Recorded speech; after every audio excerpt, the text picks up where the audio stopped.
Well, what's going on, Cardinal Nation? Well, a great bounce back win here tonight after losing in the first game of the doubleheader earlier this afternoon, 6-2 to the Braves. We bounced back and beat them 4-1 for a split of the doubleheader, but we take 2 of 3 from Atlanta after we won on Monday night 4-3, and yeah, in another series win. We continue to be one of the hottest teams in baseball. In fact, since the middle of May, since Mother's Day actually, the Cardinals have the best record in the National League. And ironically enough, in that game was when Ollie Marmol and Daniel Descalso both got ejected from that game against the Brewers. And I mean, that pretty much fired up the team. And yeah, so ever since then, we have the best record in the NL.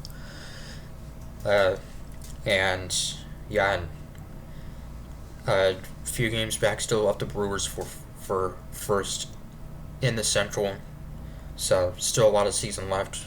So and yeah, and Matthew Liberatore got the start in this game tonight. Outstanding outing, 6 scoreless innings, and against a Braves lineup that's, of course, doesn't have Ronald Acuna Jr., but still they are one of the best in baseball, and he shut him down. An outstanding outing by Liberatore, who started out the season as a starter, then got moved to the bullpen, and now got a spot start in this one. And yeah, 6 scoreless innings, allowing just 2 hits, walking 1 and striking out 8 on 85 pitches. And yeah, so he was outstanding. So we would take a 2-0 lead with 1 swing as Alec Burleson, a 2-run double, scoring Michael Ciani and Mason Wynn to put us up 2-0. So that was a great start. Yeah,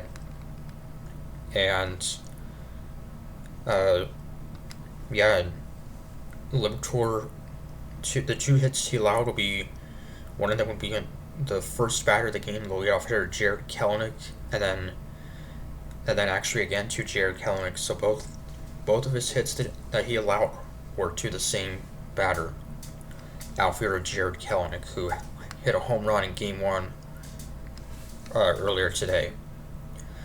And then right-hander Chris Roycroft, a 1-2-3 7th inning, striking out Matt Olson and Austin Riley. Roycroft actually got called up for this game as the 27th man. Cardinals then stand runners on 2nd and 3rd in the bottom of the 7th to keep it 2-0.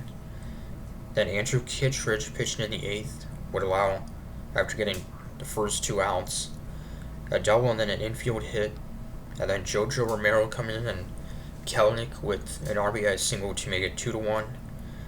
But then Ozzie Albies would ground out to end the inning and keep it 2-1.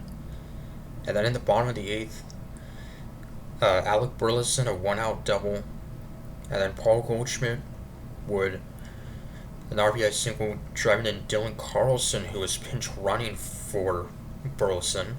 That would make it a 3-1 game. Then Brendan Donovan would drive in Goldschmidt, who would also steal second. That would make it a 4-1 game.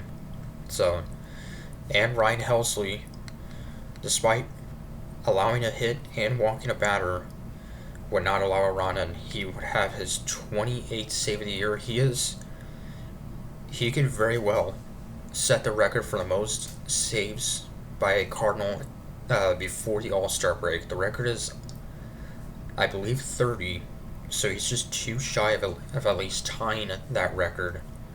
And who knows, he could even set the Cardinal single season saves record as well.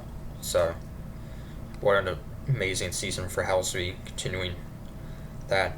So, Nolan Arenado was back in the lineup. He did play in Game 1 today, and yeah, so he's back after a series of injuries. So anyway, now the Cincinnati Reds will come to town beginning tomorrow night. Uh, they are right in the mix in the tight NL Central division. So, um, yeah. So till Thursday, comics were saying go Cards.